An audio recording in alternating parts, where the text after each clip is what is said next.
ये जनता की सरकार नहीं, ये भ्रष्ट अधिकारियों की सरकार है। और सरकार, बहरी जो सरकार है, उसको आप लोग जगाने का काम कीजिए। लोग इस चीज को, इस आंदोलन को हाईजैक करना चाहते हैं।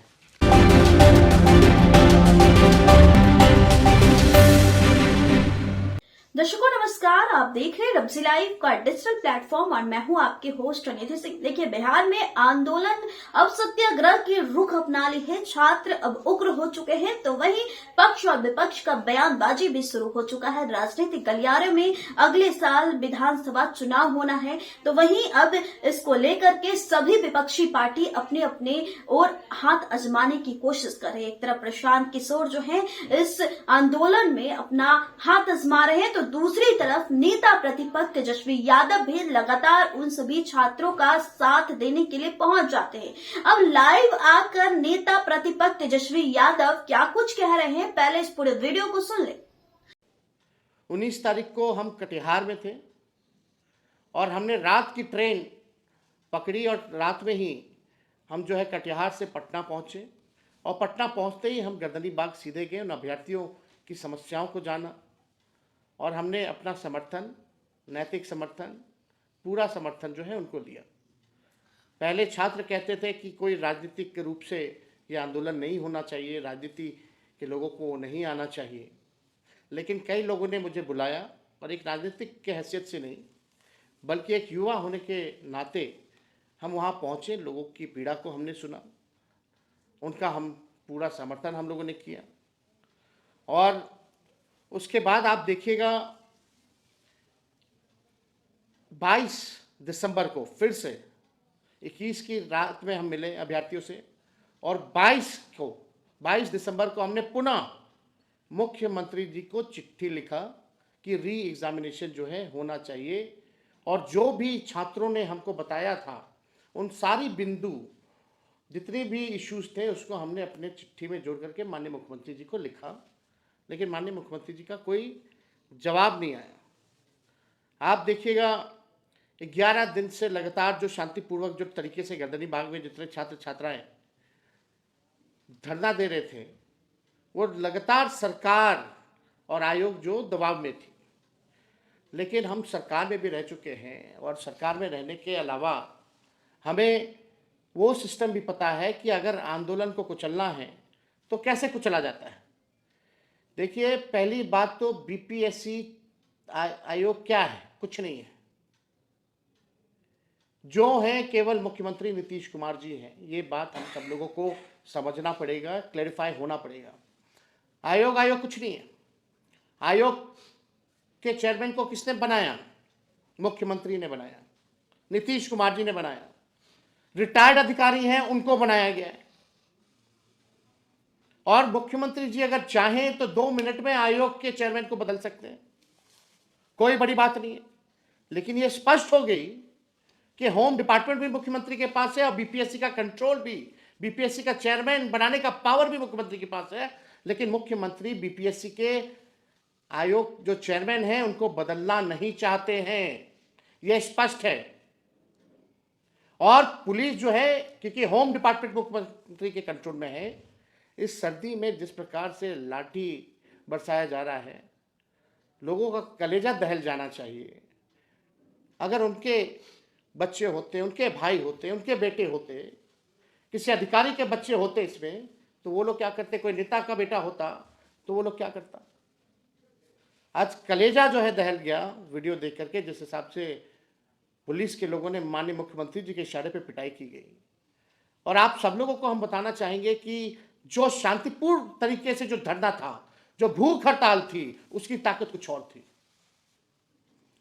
इस बीपीएससी के आंदोलन को कुछ लोगों ने गुमराह करने की कोशिश की है। हम भी चाहते तो आप लोगों को बोलते आओ गांधी मैदान, अपने एक कॉल पे 5 लाख लोगों को हम बुला देते, लेकिन उसका हल नहीं निकलना था। जो भूख हड़ताल और शांतिपूर्ण ढंग से जो हड़ताल हो रही थी, उससे बीपीएससी भी कांप रहा था और सरकार भी हिली हुई थी। लेकिन सरकार ने नया फॉर्मूला निकाला कि सरकार की बी टीम, बीजेपी की बी टीम, कुछ जो राजनीतिक दुकानदारी करते हैं, उन लोगों को आगे खड़ा किया गया और गांधी मैदान आंदोलन को ले जाना पड़ा। और जब पिटाई हो रही थी तो कुछ लोग कह रहे थे कि हम सबसे आगे खड़े रहेंगे, सबसे पहले वही भाग खड़े हुए। यह आंदोलन को खत्म करने की साजिश है। हम कई बार इस बात को बोल रहे हैं। हम कोई राजनीति यहां करने नहीं आने। राजनीति करना होता तो हम भी गांधी मैदान में आप लोगों को आह्वान करके अपनी राजनीति को चमकाने का काम करते हैं। लेकिन आज जो गांधी मैदान में जिस हिसाब से पिटाई हुई है, कोई परमिशन नहीं था वहां आंदोलन करने का। वो इलाका आंदोलन करने का नहीं है, गर्दनीबाग स्थल है। भटकाया गया लोगों को ताकि एफआईआर हो उन छात्रों पे, और एफआईआर अगर होगी तो आप समझ जाइए कि आपको जेल जाना पड़ेगा, आपको नौकरी नहीं मिलेगी, आप एग्जाम में नहीं बैठ सकते। यह आंदोलन को कमजोर करने का, भटकाने का दूसरा फॉर्मूला बीजेपी के बी टीम वालों ने, सरकार से कुछ लोग मिले हुए हैं, उन लोगों के इशारे पे यह काम जो है हुआ है कमजोर करने का। लेकिन फिर भी हम सब लोगों को हिम्मत और हौसला नहीं खोना है। 6 तारीख को परीक्षा थी, परीक्षा आने वाली है 6 जनवरी को। अभी समय था। अगर भूख हड़ताल और गर्दनीबाग स्थल में 4 तारीख को जो है परीक्षा शायद होना है, लेकिन अभी समय था। अगर भूख हड़ताल और आपका धरना गर्दनीबाग में होता तो मुझे पूरा विश्वास है कि सरकार जो है झुकती, मुख्यमंत्री को कोई ना कोई एक्शन लेना पड़ता। आज भी हम कह रहे हैं कि इसका आज 17वीं बीपीएससी परीक्षा लीक हुई है, एग्जामिनेशन रद्द हुआ। आगे भविष्य में और भी परीक्षा होगी, होती रहेगी। क्या आगे भी भविष्य में भी इसी तरीके से हमारे छात्र छात्राएं आंदोलन करेंगे, लाठी खाएंगे, संघर्ष करेंगे और पेपर जो है लीक होता रहेगा, किसी अधिकारी पर जो है कार्रवाई नहीं होगी? तो इसका एक ही मात्र सॉल्यूशन है, वो राजनीति ही है। इसलिए आप सभी छात्र छात्राएं जितने हमारे फेसबुक पे जुड़े लाइव साथी सुन रहे हैं, हम पूरी तरीके से ये कहना चाहते हैं कि शांतिपूर्ण ढंग से ही आप लोग जो है अपने आवाज़ को बुलंद कीजिए। लेकिन कुछ लोग इस चीज़ को, इस आंदोलन को हाईजैक करना चाहते हैं। आप सब लोगों से विनम्र आग्रह है, जितने हमारे युवा साथी हैं, जितने हमारे राष्ट्रीय जनता दल के लोग हैं, महागठबंधन के लोग हैं, सभी लोग जो हैं अपना नैतिक समर्थन और अलग अलग प्लेटफॉर्म पर आप लोग इन अभ्यर्थियों के लिए आप लोग आवाज़ उठाने का काम कीजिए। और सरकार, बहरी जो सरकार है, उसको आप लोग जगाने का काम कीजिए। हम बार बार इसलिए कहते हैं कि माननीय मुख्यमंत्री जी होश में नहीं है। बिना जाने हम नहीं कह रहे हैं, हम जानते हैं तभी हम ये कह रहे हैं कि माननीय मुख्यमंत्री जी होश में नहीं है।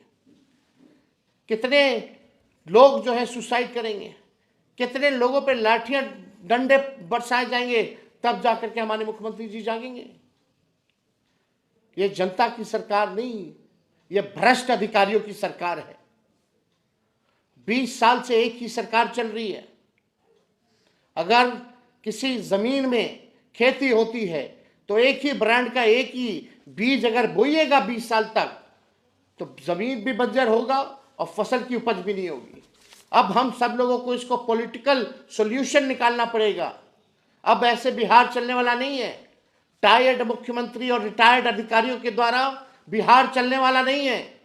अब नया ब्रांड का नया बीज लगाना पड़ेगा, ताकि आने वाली फसलें भी अच्छी हों और आने वाले नस्लों के भविष्य को भी हम लोग संवारने का काम करें।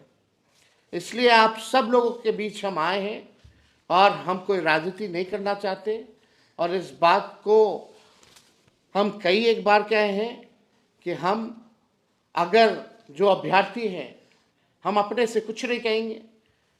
हम लगातार हर एक प्लेटफॉर्म पे हमने आवाज़ उठाया है। अगर मुख्यमंत्री से मिलना भी होगा तो हम समय लेकर के उनसे मिलेंगे, अगर वो समय देते हैं तो। हमें कोई आपत्ति नहीं आपकी आवाज़ को मुख्यमंत्री तक पहुंचाने की। आप जैसा अभ्यर्थी चाहेंगे वैसा पूरा विपक्ष बिहार का हम लोग करेंगे। यही बात आप लोगों से कहना चाहते हैं। सरकार ना भूले कि ये जेपी की क्रांति की भूमि है और इसी के उपज माननीय मुख्यमंत्री जी भी रहे, हमारे पिता छात्र नेता रहे, नीतीश जी ने भी आंदोलन किया। तो नीतीश जी को याद करना चाहिए, वो भूले ना सरकार कि वो जेपी के क्रांति की भूमि के हैं। युवा जात पात में नहीं फंसने वाला है इस बार। हम ये बात कहना चाहते हैं, हम युवा जात पात में ना फंसे, अपने मुद्दे पर अड़े रहें, तभी हमें सफलता मिल सकती है। और तेजस्वी आपके साथ हमेशा खड़ा है। बहुत बहुत आप सब लोगों का धन्यवाद। तो आप इस पूरे वीडियो में सुन रहे थे नेता प्रतिपक्ष तेजस्वी यादव का सीधे तौर पे कहना है कि मैं जब अपनी सरकार में था, मैं सारे सिस्टम को जानता हूं कि आखिर कैसे इन लोगों को दबाया और कुचलाया जा सकता है, कैसे मुख्यमंत्री इस वक्त मौन व्रत धारण किए हुए हैं। हम इस कमेंट के माध्यम से अपनी प्रतिक्रिया जो भी इस वीडियो को देख रहे हैं जरूर दीजिएगा और ऐसे ही देश दुनिया की तमाम खबरों के लिए देखते रहिए रब्जी लाइव का डिजिटल प्लेटफॉर्म। बहुत बहुत धन्यवाद।